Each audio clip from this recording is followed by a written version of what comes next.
रवि एक multinational company में काम करता था। देर रात तक ऑफिस में फंसे रहने के बाद वह अक्सर अकेले ही बाइक से घर लौटता था। उस दिन भी ऐसा ही हुआ।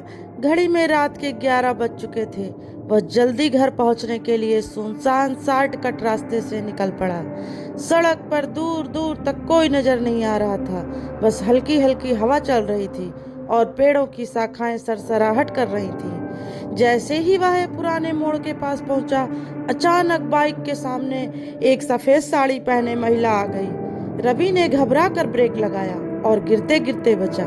उसने परेशान होकर पूछा, आप इतनी रात में यहाँ क्या कर रही हैं? महिला ने कोई जवाब नहीं दिया, बस उसे गहरी निर्जीव आंखों से घूरती रही। उसके चेहरे पर एक अजीब सी वीरानी थी। रवि को उस पर दया आ गई। उसने सोचा, शायद महिला को किसी की मदद की जरूरत है। महिला धीरे धीरे बोली, क्या तुम मुझे छोड़ दोगे? उसकी आवाज में अजीब सी ठंडक थी, मानो वह कहीं दूर से आ रही हो। रवि ने बाइक रोक करके उस पर पीछे बैठा लिया और बाइक आगे बढ़ा दी। वह रास्ते पर चुपचाप बैठी रही। रवि को हल्की ठंडक सी महसूस हो रही थी, जबकि मौसम गर्म था। उसने सोचा, शायद रात की हवा की वजह से ऐसा हो रहा है। कुछ देर बाद रवि को महसूस हुआ कि वह बाइक का वजन हल्का हो गया है। उसने पीछे मुड़कर देखा तो उसके रीढ़ की हड्डी ठंडक दौड़ हो गई। बाइक पर कोई नहीं था। वह घबरा गया और तेजी से बाइक भगाने लगा। कुछ दूरी पर उसे एक पुराना जर्जर बोर्ड दिखा, जिस पर लिखा था, सावधान, इस रास्ते पर 10 साल पहले एक महिला की सड़क दुर्घटना में मौत हुई थी। कई राहगीरों ने उसकी आत्मा को यहाँ भटकते हुए देखा है। रवि का खून जाम गया। उसने बाइक की रफ्तार और तेज कर दी, लेकिन तभी उसे अपने पीठ पर ठंडी सांसें महसूस हुई। धीरे धीरे उसके कंधे पर किसी का हाथ रख गया। रवि कांपते हुए पीछे मुड़ा।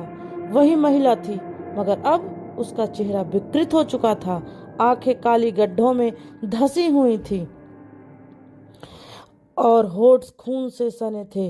वह भयानक स्वर में हंसने लगी। रवि की चीख गूंज उठी, लेकिन उसकी आवाज गले में ही घुट गई। उसकी बाइक अचानक खुद ब खुद बंद हो गई। चारों ओर घना अंधकार छा गया। महिला धीरे धीरे उसकी ओर बढ़ी। उसकी उंगलियां लंबी और नुकीली हो गई थीं। रवि ने भागने की कोशिश की, लेकिन उसके पैर जमीन से चिपक गए। अगली सुबह लोगों को सड़क के किनारे रवि की बाइक पड़ी मिली। उसका चेहरा भय से विकृत था, मानो उसको मौत को बेहद करीब से देखा हो।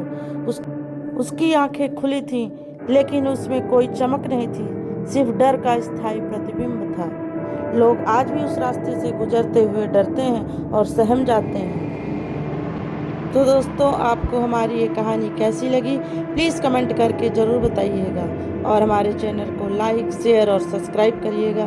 फिर मिलते हैं दोस्तों एक नई स्टोरी के साथ।